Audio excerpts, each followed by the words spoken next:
well, look, it's been a bitter couple of years here in Washington, D.C., so I'm not sure this particular fight adds to the bitterness pile more than what we've seen going on over the past 2 years, as these two parties are very far apart on a range of issues. I just think the calendar makes it. Ladies and gentlemen, the President of the United States.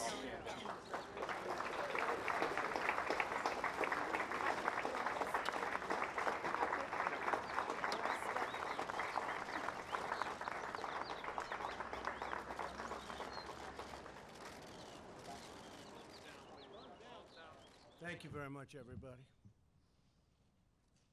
Before we begin, I'd like to just say that we have a large team of very talented people in China. We've had a negotiation going on for about 2 days. It's going extremely well. Who knows what that means, because it only matters if we get it done, but we're very much working very closely with China and President Xi, who I respect a lot. Very good relationship that we have, and we're a lot closer than we ever were in this country with having a real trade deal.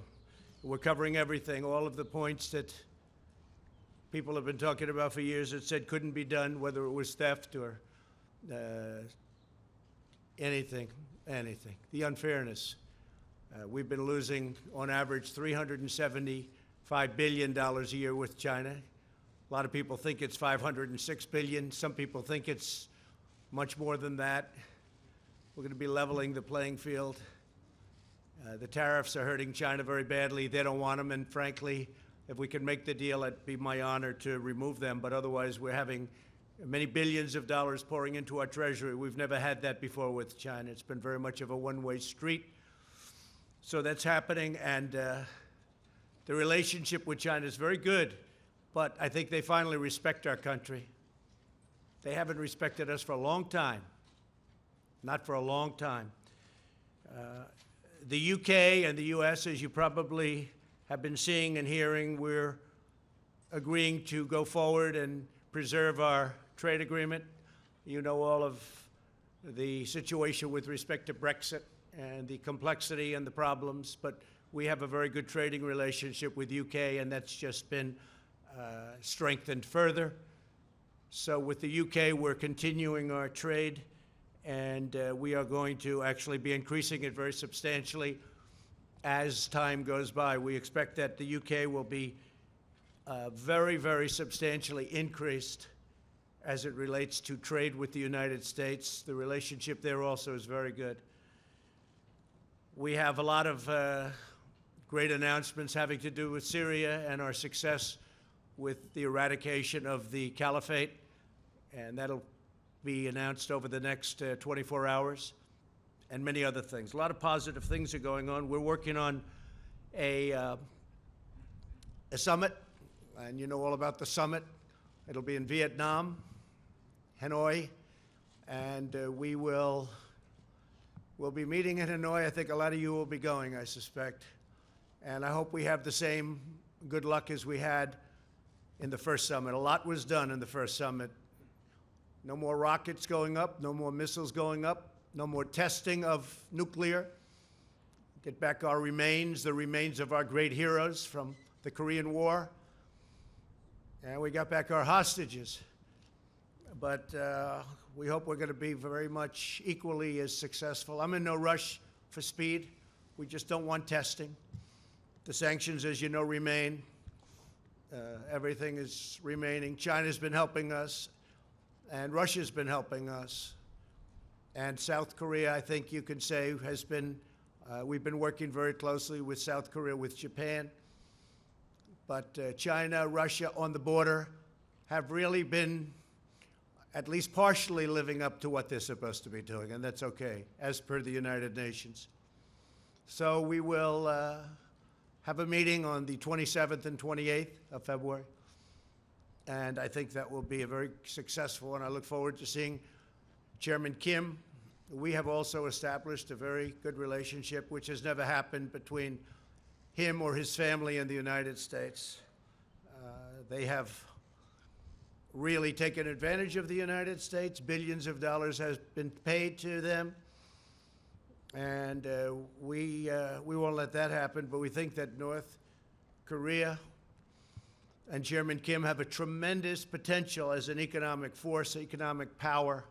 Their location between South Korea and then Russia and China, right smack in the middle, is phenomenal.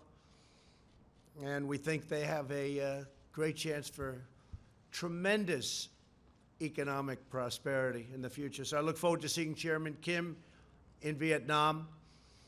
Today I'm announcing several critical actions that my administration has taken to confront a problem that we have right here at home. We fight wars that are 6,000 miles away, wars that we should have never been in many cases, but we don't control our own border. So we're going to confront the national security crisis on our southern border, and we're going to do it one way or the other. We have to do it. Not because it was a campaign promise, which it is. It was one of many, by the way, not my only one. We're rebuilding the military. Our economy is thriving like never before. You look at other economies. They're doing terribly, and we're doing phenomenally. The market is up tremendously today. Not that that's anything, but, you know, because I'll go back in and they'll say, oh, the market just went down. But the market is getting close to the new highs that we created. We have all the records. We have every record, but we're getting close to that point again where we'll create new records. So our country is doing very well economically, and we've done a lot. But one of the things I said I have to do and I want to do is border security, because we have tremendous amounts of drugs flowing into our country, much of it coming from the southern border. When you look and when you listen to politicians, in particular certain Democrats, they say it all comes through the port of entry. It's wrong. It's wrong. It's just a lie. It's all a lie. They say walls don't work. Walls work 100%. Whether it's El Paso, I really was smiling because the other night I was in El Paso. We had a tremendous crowd. And I asked the people, many of whom were from El Paso, but they came from all over Texas. And I asked them, I said, let me ask you, as a crowd, when the wall went up, was it better? You were there, some of you.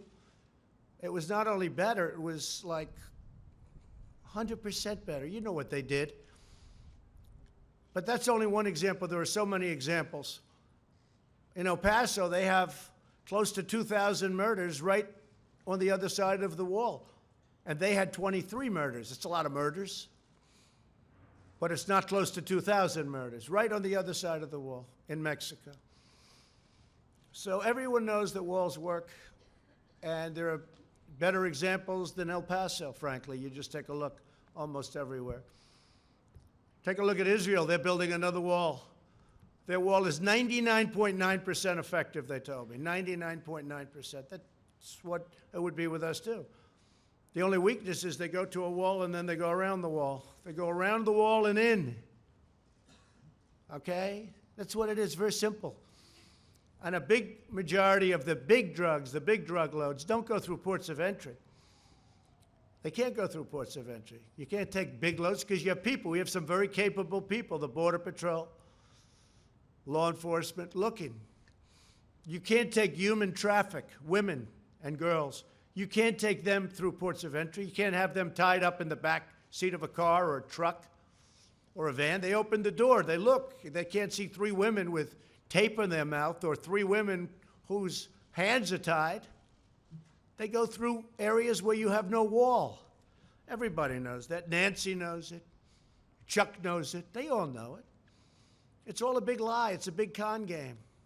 You don't have to be very smart to know. You put up a barrier, the people come in, and that's it. They can't do anything unless they walk left or right, and they find an area where there's no barrier, and they come into the United States. Welcome. We've detained more people. Our border agents are doing such incredible work. Our military has been incredible. We put up barbed wire on top of certain old walls that were there. We fixed the wall and we loaded up with barbed wire. It's very successful. But our military has been fantastic, and I want to thank them. And it's very necessary. We've broken up 2 caravans that are on their way. They just are breaking. They're in the process of breaking up. We have another one that we haven't been able to break up yet. We've been actually working with Mexico much better than ever before. I want to thank the president. I want to thank Mexico. They have their own problems. They have the largest number of murders that they've ever had in their history. Almost 40,000 murders. 40,000. And they got to straighten that out, and I think they will. But I just want to thank the president because he's been helping us with these monstrous caravans that have been coming up. We had one that was up to over 15,000 people. It's largely broken up. Others have gotten through. And in Tijuana, you have a lot of people staying there. If we didn't have the wall up and if we didn't have the wall secured and strengthened, they would have walked right through. They'd be welcome to the United States. One of the things we'd save just a tremendous amount on would be sending the military. If we had a wall, we don't need the military because we'd have a wall. So I'm going to be signing a national emergency. And it's been signed many times before. It's been signed by other presidents. From 1977 or so, it gave the presidents the power.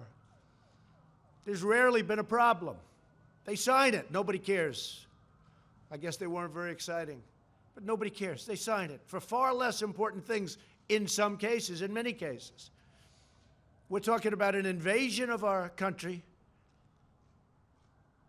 with drugs, with human traffickers, with all types of criminals and gangs. We have some of the greatest people I know. They've been with me from the beginning of my campaign, almost from the first week, the angel moms. Unfortunately, we have new angel moms. One incredible woman just showed me her daughter, who we're talking about, killed in the year of 18. I said, I haven't seen you before. She said, no, I'm new. I said, that's too bad. It's too bad. It's so sad. Stand up just for a second. Show how beautiful your girl was.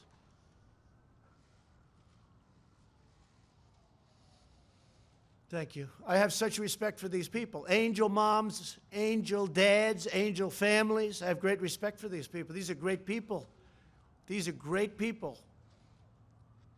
They're fighting for their children that have been killed by people that were illegally in this country. And the press doesn't cover them. They don't want to, incredibly. And they're not treated the way they should be. They're fighting for other people because they don't want what happened to their children or husband or anybody. We have one young lady whose husband, please, stand up. Your husband was just killed in Maryland. Incredible man, just killed. Beautiful children won't be seeing their father again. These are brave people. These are people that they don't have to be here. They don't have to be doing this. They're doing it for other people. So I just want to thank all of you for being here. Okay, I really do. I want to thank you, incredible people. Last year, 70,000 Americans were killed, at least. I think the number is ridiculously low, by drugs, including meth and heroin and cocaine, fentanyl. Now, one of the things that I did with President Xi in China when I met him in Argentina at a summit, before I even started talking about the trade, it was a trade meeting. It went very well, but before I talked about trade, I talked about something more important. I said, listen, we have tremendous amounts of fentanyl coming into our country, kills tens of thousands of people. I think far more than anybody registers.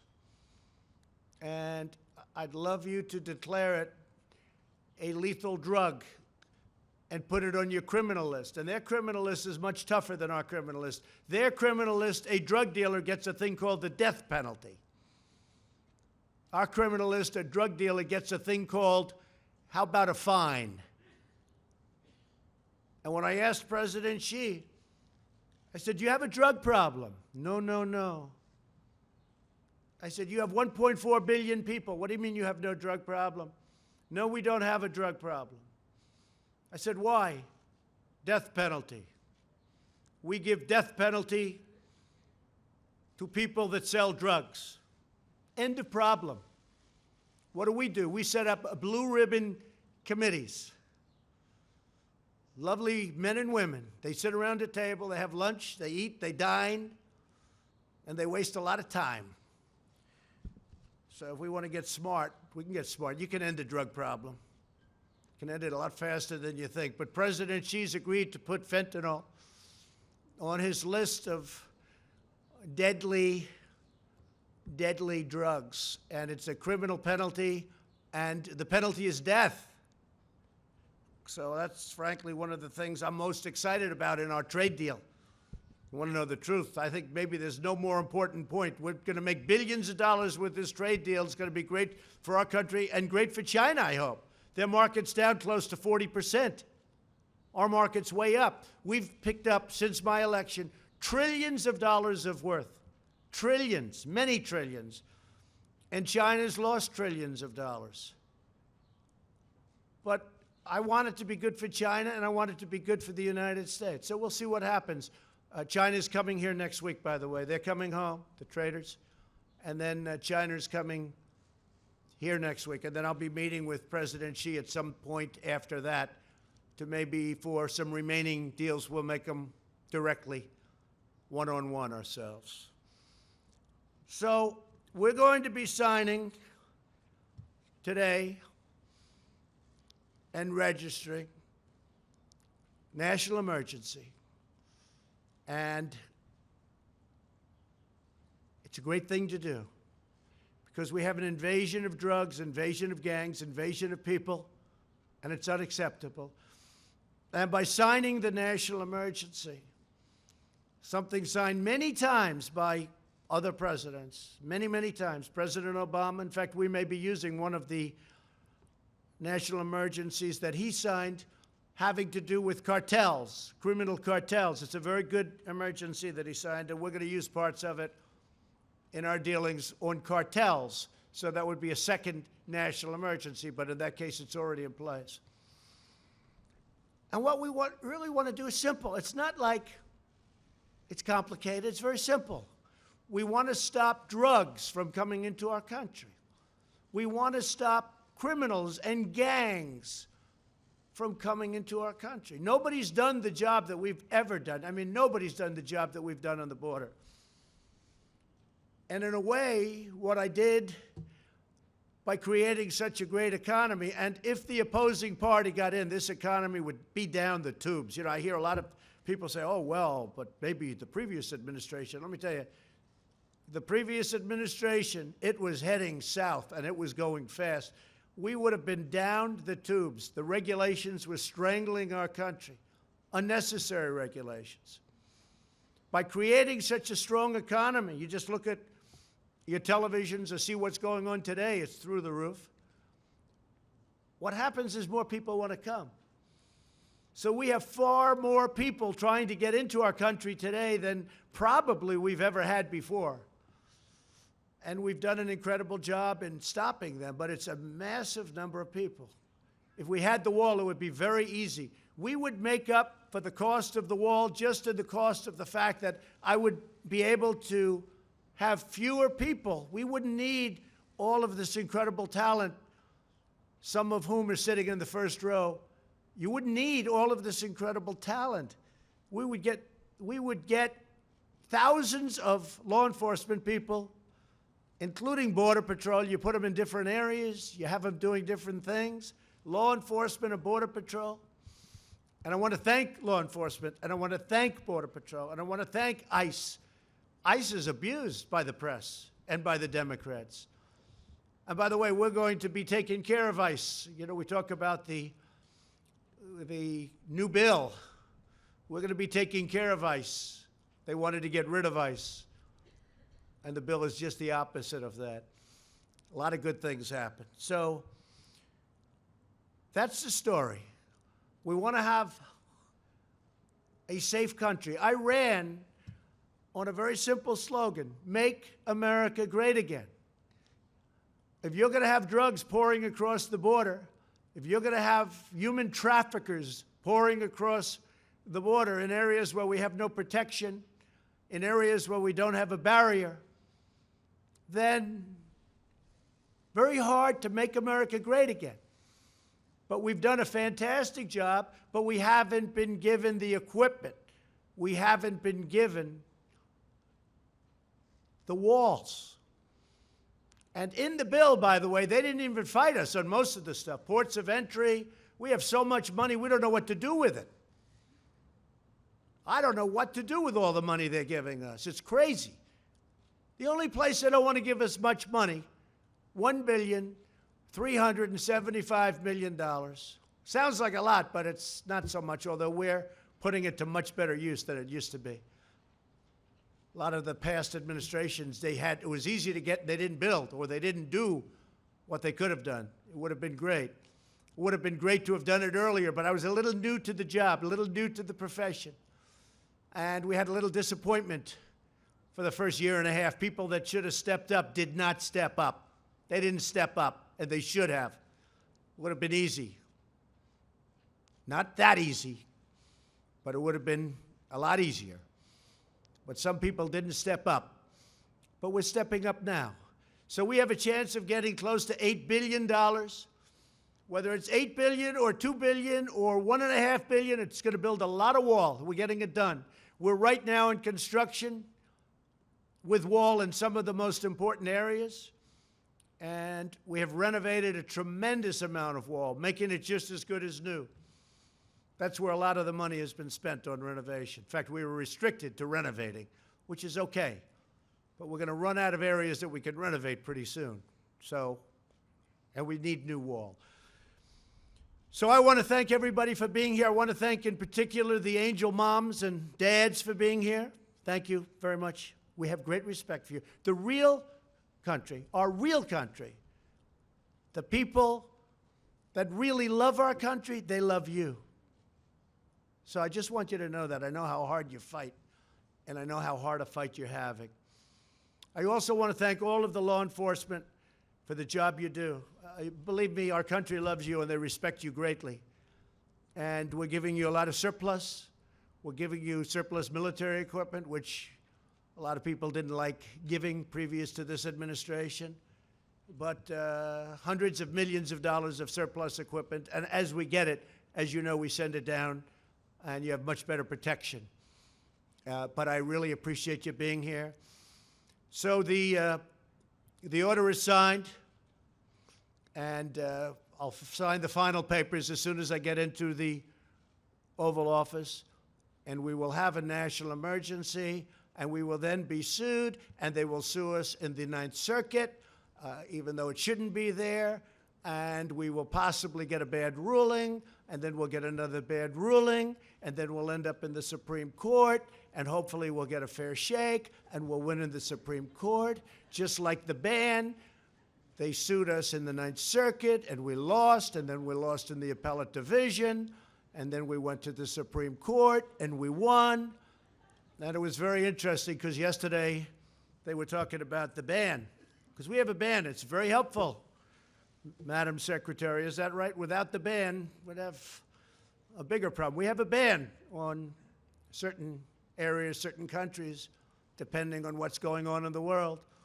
And we won, but somebody said, President Trump lost on the ban. Well, he was right. I lost at the lower court. He didn't say that we ultimately won at the United States Supreme Court. They didn't want to say that. They didn't want to go that far. They were saying how I lost. The person sitting right up here, Donald Trump lost on the ban. Yeah, I did. And then I lost a second time. You should have said that too. And then it went to the Supreme Court, and I won. Didn't want to take it that far. But we won on the ban, and we won on other things too. The probably easiest one to win is on declaring a national emergency, because we're declaring it for virtual invasion purposes, drugs, traffickers, and gangs. And one of the things, just to finish, we have removed thousands of MS-13 gang monsters. Thousands. They're out of this country. We take them out by the thousands, and they are monsters. Okay. Do you have any questions? Yeah. John, go ahead. You were prepared. Mr. President, a lot of the money... Were you saying I was prepared? What, with the microphone and Oh, prepared I for thought you questions? meant I was prepared. I couldn't believe you said that. People don't like saying that. You were prepared for questions. I am prepared. I'm always prepared. A lot of the money that goes to count toward your $8 billion is money that's being reprogrammed in the DOD budget. How can you guarantee to military families and to our men and women of the military that none of the money that would be reprogrammed to a wall will take away from other technology, other renovations, construction that is desperately needed in our military? So, John, we had certain funds that are being used at the discretion of generals, at the discretion of the military. Some of them haven't been allocated yet, and some of the generals think that this is more important. I was speaking to a couple of them. They think this is far more important than what they were going to use it for. I said, what were you going to use it for? And I won't go into details, but didn't sound too important to me. Plus, if you think, I've gotten $700 billion for the military in year one, and then last year $716 billion, and we're rebuilding our military. But we have a lot, and under the previous administration, our military was depleted, badly depleted, and they weren't spending, I mean, they had a much smaller amount of money. So when I got $700 billion and then $716 billion, and this year it's going to be pretty big too, because there's few things more important than our military.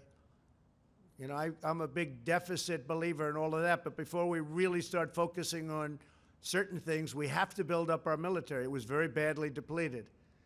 And we're buying all new jet fighters, all new missiles, all new defensive equipment. We'll soon have a military like we've never had before. But when you think about the kind of numbers you're talking about, so you have $700 billion, $716 billion, when I need $2 billion, $3 billion out of that for a wall, which is a very important instrument, very important for the military because of the drugs that pour in. And as you know, we have specific rules and regulations where they have drugs and what you can do in order to stop drugs, and that's part of it too. We're taking a lot of money from that realm also. But when you have that kind of money going into the military, this is a very, very small amount that we're asking for. Now, go ahead. Go ahead. ABC, not NBC. I like ABC a little bit more, not much. Come on, ABC. Not much. Pretty close. Mr. President, what do you say to those, including some of your Republican allies, who say that you are violating the Constitution with this move and setting a bad precedent that will be abused by possibly Democratic presidents in the future? Marco Rubio Well, has not made too this many point. people, yeah. Not too many people have said that. But the courts will determine that. Look, I expect to be sued. I shouldn't be sued. Very rarely do you get sued when you do national emergency. And then other people say, oh, if you use it for this, now what are we using it for? We've got to get rid of drugs and gangs and people. It's an invasion. We have an invasion of drugs and criminals coming into our country that we stop, but it's very hard to stop. With a wall, it would be very easy. So I think that we will be very successful in court. I think it's clear. And the people that say we create precedent, well, what do you have, 56 or a lot of times? Well, that's creating precedent. And many of those are far less important than having a border. You don't have a border, you don't have a country. You know, we fight, before I got here, we fight all over the world to create borders for countries. But we don't create a border for our own country. So I think what will happen is, sadly, we'll be sued, and sadly, it'll go through a process, and happily, we'll win, I think. Go ahead. Let's go. Let's hear it, NBC. Thank you, Mr. President. I just want to say, when in the past, when President Obama tried to use executive action as it related to immigration, you said the whole concept of executive order, it's not the way the country's supposed to be run. You said you're supposed to go through Congress and make a deal. Will you concede that you were unable to make the deal that you had promised in the past, and that the deal you're ending up with now from Congress is less than what you could have had before a 35-day shutdown? I went through Congress. I made a deal. I got almost $1.4 billion when I wasn't supposed to get $1. Not $1. He's not going to get $1. Well, I got $1.4 billion, but I'm not happy with it. I also got billions and billions of dollars for other things.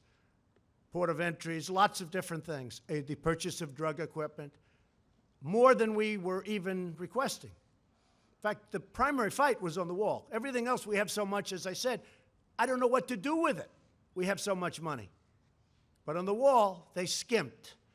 So I was successful in that sense, but I want to do it faster. I could do the wall over a longer period of time. I didn't need to do this, but I'd rather do it much faster. And I don't have to do it for the election. I've already done a lot of wall for the election, 2020. And the only reason we're up here talking about this is because of the election. Because they want to try and win an election, which it looks like they're not going to be able to do. And this is one of the ways they think they can possibly win, is by obstruction and a lot of other nonsense. And I think that I just want to get it done faster. That's all. Okay. Yes, ma'am. Go ahead. Thank you, Mr. President. Thank Roberta you. Rampton from Reuters. I wanted to ask about China. Do you feel that enough progress has been made in the talks to head off the increase in tariffs scheduled for March 1? Well, you know, you're talking to the wrong person, because I happen to like tariffs, okay? I mean, we're taking in billions and billions of dollars in tariffs from China. And our steel industry now, as an example, we tax dumped steel. Much of it comes from China at 25%. Our steel industry is so vibrant now again. They're building plants all over the United States. It's a beautiful thing. And from a defensive standpoint, and from any standpoint, you need steel. You know, you can do without certain industries. Our country cannot do without steel. So I love tariffs, but I also love them to negotiate. And right now, China is paying us billions of dollars a year in tariffs. And I haven't even started. Now, here's the thing. If we make a deal, they won't have to pay. You know, it'll be a whole different story. They won't be paying that, but we'll have a fair deal. There won't be intellectual property theft. There won't be so many other things that have gone on, and no other president has done this. No other president. We didn't have a deal with China. You had the WTO, one of the worst trade deals ever made, probably even worse than NAFTA, if that's believable, which is, you know, hard to believe, because I think NAFTA was just a disaster. It was a total disaster for our country. And now we made the USMCA, which is going to be a great deal. And by the way, the USMCA from Mexico, that's United States, Mexico, Canada, that's where the money's coming from, not directly but indirectly, for the wall. And nobody wants to talk about that, because we're saving billions and billions of dollars a year if Congress approves that deal. Now, they might not want to approve a deal just because they'll say, one of the things I'm thinking of doing, this has never been done before. No matter how good a deal I make with China, if they sell me Beijing for $1, if they give me 50% of their land and every ship that they've built over the last 2 years, which is a lot, and they give them to me free, the Democrats will say, what a lousy deal. That's a terrible deal. Like ZTE, I got more than $1 billion penalty in a short period of time, and the Democrats said, oh, should have gotten more.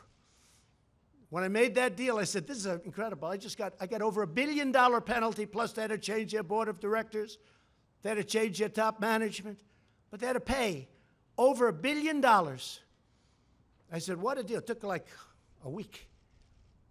And the Democrats didn't even know there was a problem with ZT. I'm the one that fined them. I'm the one that settled it. Over $1 billion. And President Xi called me, and he said it would be important to him if they could get a deal. And we made a deal, paid like in a short period of time. The Democrats went out and said, oh, they should have done better. So what I'm thinking of doing is getting Chuck Schumer, getting Nancy Pelosi, having them bring 2 or 3 of their brilliant representatives, and we'll all go down together, and what we'll do is we'll negotiate. I'll put them in the room and let them speak up. Because any deal I make with China, if it's it's going to be better than any deal that anybody ever dreamt possible. Or I'm not going to have a deal. It's very simple. But any deal I make with China, Schumer's going to stand up and say, oh, it should have been better. It should have been better. And you know what? That's not acceptable to me. So I'm thinking about doing something very different. I don't think it's ever been. I just don't want to be second guessed. But that's not even second guess. That's called politics. Sadly, I'd probably do the same thing to them. Okay? But any deal I make, toward the end, I'm going to bring Schumer, at least offer him, and Pelosi. I'm going to say, please join me on the deal. And by the way, I just see our new Attorney General is sitting in the front row. Please stand up, Bill. Such an easy job he's got. He's got the easiest job in government. Thank you, and congratulations. That was a great vote yesterday. Thank you very much. Yes, go ahead. Go ahead. In your remarks, sir, you said that you were too new to politics earlier in your administration when you would have preferred that this be done. Is that an admission of how you might be changing on the job? And well, I'm learning. I mean, I am learning. Don't forget, it's not like I've done this for. A senator came into my office and said, I've been running for office for 30 years. I've won 7 out of 7. I did lose a couple when I was younger. I said, well, I've won 1 out of 1. But, you know, I never did politics before.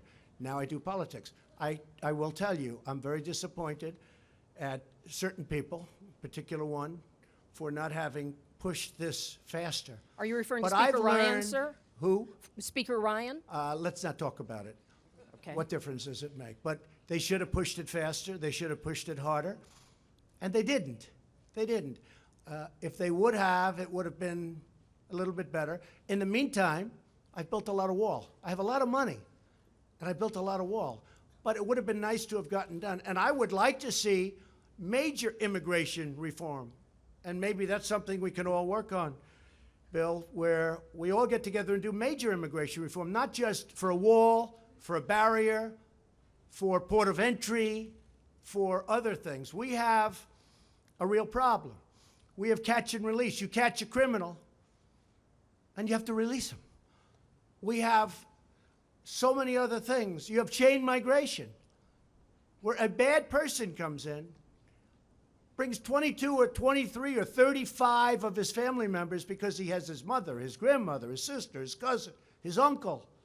They're all in. You know what happened on the West Side Highway. That young wise guy drove over and killed 8 people and horribly injured. Nobody talks about that. Horribly, like loss of legs and arms. Going 60 miles an hour, he made a right turn into a park on the West Side Highway along the Hudson River in New York. He had many people brought in because he was in the United States. It's called chain migration. And then you have the lottery. It's a horror show. Because when countries put people into the lottery, they're not putting you in. They're putting some very bad people in the lottery. It's common sense. If I ran a country, and if I have a lottery system of people going to the United States, I'm not going to put in my stars. I'm going to put in people I don't want. The lottery system's a disaster. I'm stuck with it. Mr. President, could you tell us... It should have never happened. Okay. Mr. President, could you tell us to what degree some of the outside conservative voices helped to shape your views on this national emergency? I would talk about it. Look, Sean Hannity has been a terrific supporter of what I do, not of me. If I changed my views, he wouldn't be with me. Rush Limbaugh, I think he's a great guy. He's a guy who can speak for 3 hours without a phone call. Try doing that sometime. For 3 hours he speaks. He's got one of the biggest audiences in the history of the world. I mean, this guy is unbelievable. Try speaking for 3 hours without taking calls. Taking calls is easy. Okay, I'll answer this one, I'll answer that one. He goes for 3 hours, and he's got an audience that's fantastic. Wait, they don't decide policy. In fact, if I went opposite, I mean, they have somebody, Ann Coulter. I don't know her. I hardly know her. I haven't spoken to her in way over a year. But the press loves saying Ann Coulter. Probably if I did speak to her, she'd be very nice. I just don't have the time to speak to her. I would speak to her. I have nothing against her. In fact, I like her for one reason. When they asked her, like right at the beginning, who's going to win the election? She said, Donald Trump. And the 2 people that asked her that question smiled. They said, you're kidding, aren't you? Nope, Donald Trump. So I like her. But she's off the reservation, but anybody that knows her understands that. But I haven't spoken to her. I don't follow her. I don't talk to her. But the press loves to bring up the name Ann Coulter. And you know what? I think she's fine. I think she's good, but I just don't speak to her. Laura's been great, Laura Ingraham. Tucker Carlson's been great. I actually have a couple of people on CNN that have been very good. I have some on MSNBC the other day. They did a great report of me. I say, where the hell did that come from? I think it was the only one in over a year. So the crazy thing is, I just had, as you know, Rasmussen 52% in the polls. It's my highest poll number. And people get what we're doing. They get it. They really get it. And I'm honored by it. Yes, Jim Acosta.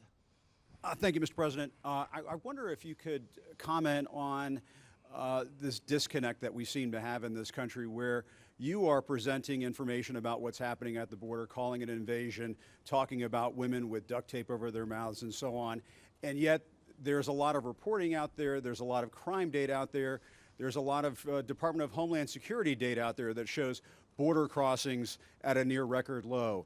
That shows undocumented immigrants committing crime at lower levels. That shows undocumented criminals or undocumented immigrants committing crime at lower levels than native-born Americans.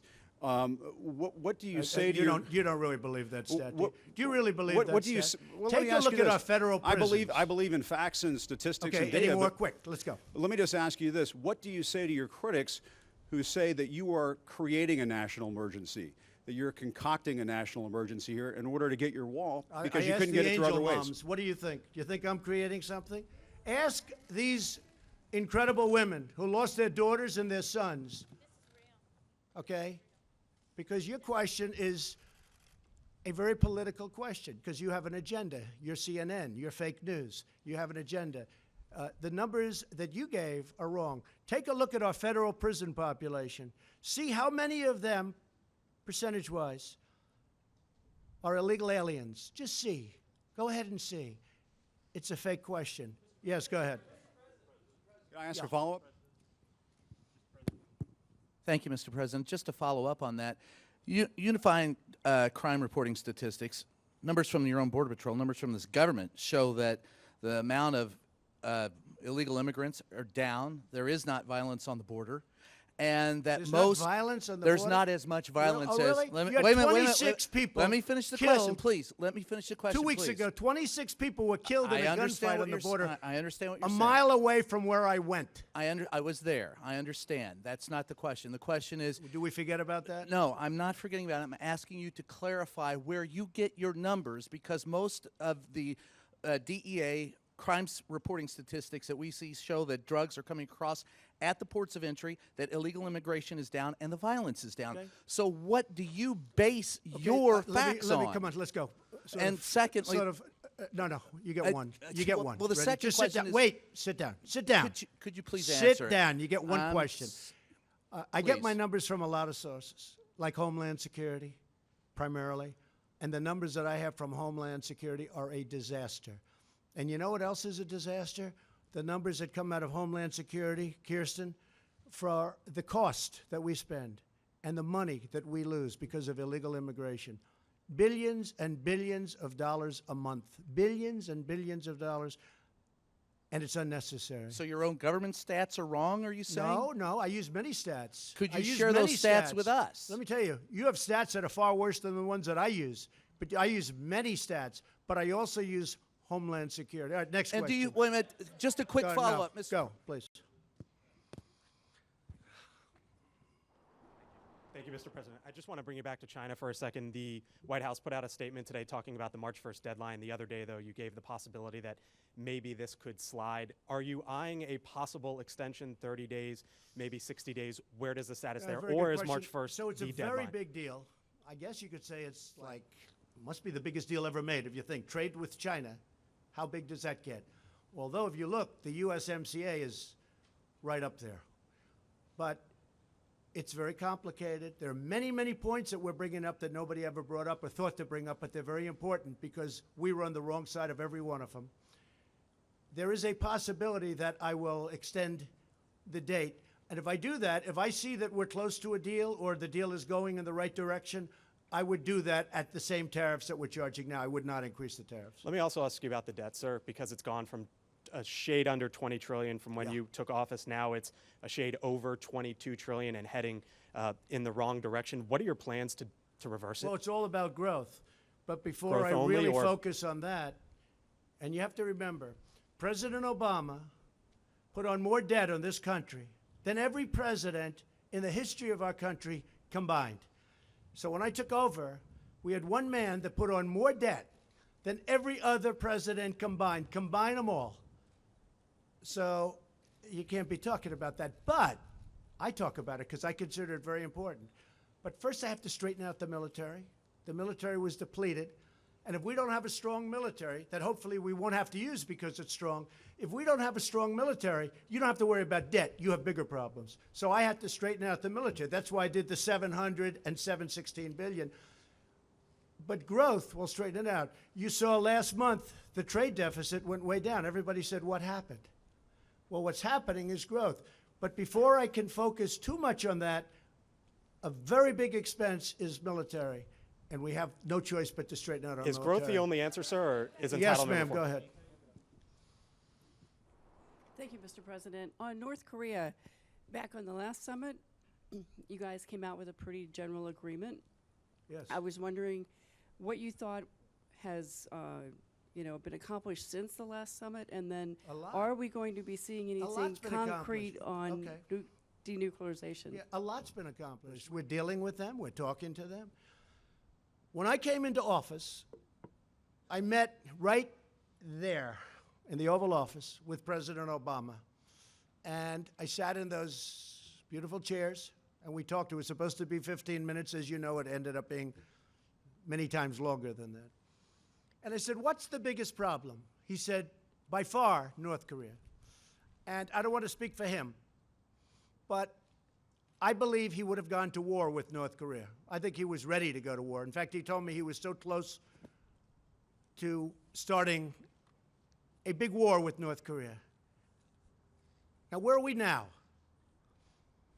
No missiles, no rockets, no nuclear testing.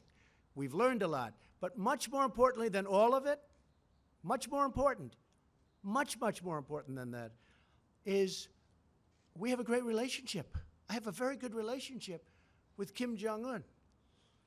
And I've done a job. In fact, I think I can say this. Prime Minister Abe of Japan gave me the most beautiful copy of a letter that he sent to the people who give out a thing called the Nobel Prize. He said, I have nominated you, or respectfully on behalf of Japan, I am asking them to give you the Nobel Peace Prize. I said, thank you. Many other people feel that way too. I'll probably never get it, but that's okay. They gave it to Obama. He didn't even know what he got it for. He was there for about 15 seconds and he got the Nobel Prize. He said, oh, what did I get it for? With me, I probably will never get it. But if you look at Idlib province in Syria, I stopped the slaughter of perhaps 3 million people. Nobody talk about that. They don't talk about that. Russia and Iran and Syria were going to go in and perhaps destroy 3 million people in order to get 45,000 terrorists. And I heard about it from a woman who had her parents and her brothers living there, and she said, please, please. And I said, no, it can't happen. What are you talking about? No, they're going to get, and I come home and I read a certain paper where the story was there that they were actually forming to go into, to really do big destruction. And I put out a statement that you better not do it. And in all fairness to Russia and Iran and Syria, they didn't attack, or they're doing it surgically at least. Saved a lot of people. We do a lot of good work. This administration does a tremendous job, and we don't get credit for it. But I think the people understand what we do. So Prime Minister Abe gave me, it's the most beautiful five-page letter. Nobel Prize. He sent it to them. You know why? Because he had rocket ships and he had missiles flying over Japan. And they had alarms going off. You know that. Now all of a sudden they feel good. They feel safe. I did that. And it was a very tough dialogue at the beginning. Fire and fury, total annihilation. My button is bigger than yours and my button works. Remember that? You don't remember that. And people said, Trump is crazy. And you know what it ended up being? A very good relationship. I like him a lot and he likes me a lot. Nobody else would have done that. The Obama administration couldn't have done it. Number one, they probably wouldn't have done it. And number two, they didn't have the capability to do it. So I just want to thank everybody. I want to wish our new Attorney General great luck and speed and enjoy your life. Bill, good luck. A tremendous reputation. I know you'll do a great job. Thank you very much. And thank you, everybody. Thank you very much. Thank you.